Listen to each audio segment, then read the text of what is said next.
Don didn't blink when Ray slid the printout across the folding table. Page 14, Ray said. Line item, enforcement fees. Now flip to the LLC filings. Don looked down, then back up, smiling like this was still his room. But to understand how we got here, I need to take you back to 6 months earlier. When Ray moved into Cedar Ridge in March, the HOA packet was 42 pages long and felt like a tax return. Rule 17B, trash bins must be inside by 7 p.m., not 7:05, not after dinner, exactly 7. First week, his neighbor Lewis got a $150 fine for leaving his can out until 7:12. At the April meeting, Don ran it like a traffic stop. State your name for the record, he'd say, even though everyone wore name tags. A woman named Priya got cited twice in 1 month, once for unapproved landscaping variance because her jasmine climbed the fence, and once for a holiday decoration that was literally a wind chime. Ray started noticing the pattern by mid-May. 3 fines on the same street, same week. Luis, Priya, and an older couple, the Kims. $75 for excessive street parking at 8:43 p.m., documented with photos stamped down to the second. Meanwhile, 2 houses on Don's block had rusted gutters and a broken mailbox that somehow never made it onto any report. Don's thing was precision. He quoted times, cited subsections, and wrote notes in block letters that looked like they'd been measured. He also brought brownies to every meeting, store-bought, still in the plastic clamshell, and told a story about his late wife who used to bake them from scratch. By June, the fines weren't just annoying. They were stacking. $150, $225, $300. Due in 10 days, late fee after that, lien warning after 30. Ray kept thinking, if this is random, it's the most organized randomness I've ever seen. So what isn't random? Ray did what engineers do. He built a spreadsheet. Dates, names, addresses, violation codes, amounts, timestamps pulled from the HOA emails. By July 2nd, he had 63 entries and a color map that made the pattern obvious even if you didn't know what you were looking at. He emailed the board on July 5th at 9:18 a.m. Subject line, Request for Audit of Enforcement Practices. He attached the spreadsheet and asked for a neutral review. No accusations, just data.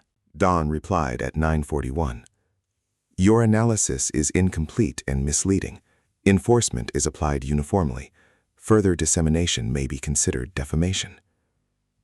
At the next meeting, Don read that line out loud and let it hang there like a warning. Ray tried to push it anyway. He asked for the enforcement logs, raw logs, not summaries, under the HOA's own bylaws.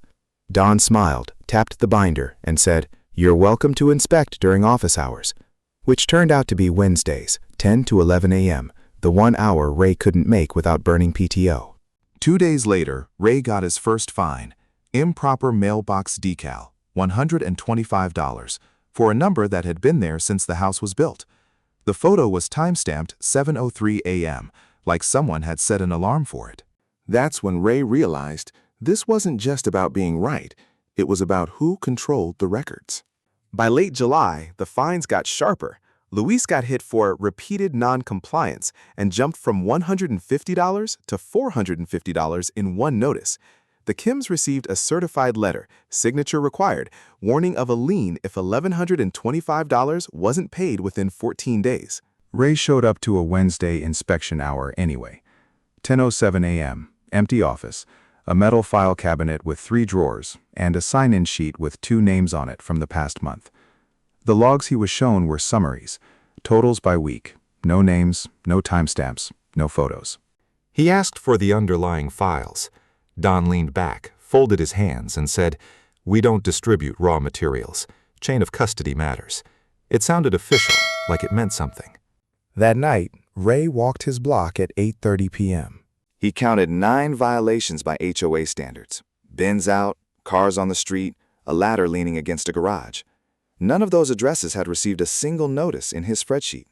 That's when Carla stepped in. She was a real estate attorney 2 streets over, the kind of person who reads footnotes for fun. She didn't argue about fairness. She asked one question. Where does the money go? They pooled the HOA's publicly filed financials. Line items, quarterly reports, signatures, everything the HOA had to submit to the state. There it was. Enforcement fees, $86,240 YTD. Carla tapped the page. "Follow this," she said, pointing to a vendor payment line labeled CR Services LLC. Ray looked at the address. It was a P.O. box. 2 more incidents pushed it over the edge. Priya's account showed a late fee applied before her payment window closed, timestamp mismatch by 18 hours. And Lewis that cited for a violation on a day he was out of state, backed by a plane ticket. Ray stopped asking for permission. He said, "If the records won't come to us, we'll go to the records." Carla laid it out like a checklist. Step 1, pull the state's business registry for CR Services LLC. Step 2, cross-reference officer names, registered agents, and addresses against HOA officers. They did it on a Tuesday night at 11:26 p.m. CR Services LLC listed a registered agent, initials only, and a mailing address that matched the P.O. box from the HOA report, but the manager name was redacted in the online summary. Step 3, request the full filing. There's a small fee, $12, and a 24-hour turnaround. Ray paid it at 11:41 p.m. and set an alarm for the next day. Here's the small detail that didn't look like much at the time. The HOA reports were signed with Don's full name, middle initial included. On the LLC summary, the registered agent used the same middle initial in a place where people usually don't bother. They planned the meeting. August 12th, 7 p.m., community room. Ray would ask for a clarification on vendor payments. Simple, procedural. Then introduce the filing. Outcome unknown. If they were wrong, it would look like a cheap shot. If they were right, it would be very public. The filing came in at 10:03 a.m. the next day. Manager. Don's full name, spelled the same way, same middle initial, linked to CR Services LLC. No ambiguity, no coincidence. On August 12th, the room filled early. Folding chairs scraped the floor. The AC clicked on and off like it was nervous. Don set his binder down, aligned it with the table edge, and started the meeting at exactly 7. Ray waited through 2 agenda items. Then he raised his hand. "Can you clarify vendor payments to CR Services LLC?" Don didn't look up right away. "Approved maintenance vendor," he said, turning a page. Ray slid the printout across. State filing. Manager name matches your signature on the HOA reports. Same middle initial. Carla added. And the payment totals lined up with enforcement fees within a 3% variance. Don finally looked down. His hand stopped mid-turn, fingers still pinching the page. He set the binder down a little too hard, just enough to hear it. "This is out of context," he said, but his chair creaked as he leaned back.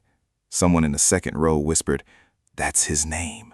Another voice, louder, "Are you paying yourself with our fines?" Don stood up, then sat back down, then stood again, like his body couldn't decide which version of this was happening. He reached for the brownies, then pulled his hand away. "Meeting adjourned," he said, but nobody moved. Carla didn't raise her voice. "Conflict of interest, undisclosed vendor relationship, potential misappropriation," she said, each word placed like a brick. Ray added, "and selective enforcement documented over 63 instances." The room shifted. Phones came out. Don's jaw tightened. He pressed his lips together and stared at the printout like it might change if he waited long enough. That middle initial, the small detail, killed the last inch of doubt. Same name, same signature, same money trail. For the first time, Don didn't control the record. Within 3 weeks, Don was removed by a special vote. An independent audit confirmed the payments. 3 years of fines were refunded, totaling just over $210,000. CR Services LLC was dissolved, and the case was referred for further review. Ray was asked to join the board. He said no once, then yes the second time. The weird part wasn't the money. It was how normal it all looked while it was happening. Emails, timestamps, polite language that felt official enough to shut people up. Ray still walks his block some nights around 8:30. Bins out, cars parked, a ladder leaning against a garage. Same as before, just quieter now. No one's checking a stopwatch. At the first meeting he ran, someone asked what would change. He looked at the binder, then at the room, and said, "We write things down so we remember, not so we can hide." And later, when he closed the cabinet, he noticed his hand pause on the handle, just for a second, like it remembered what it felt like to be on the other side of it.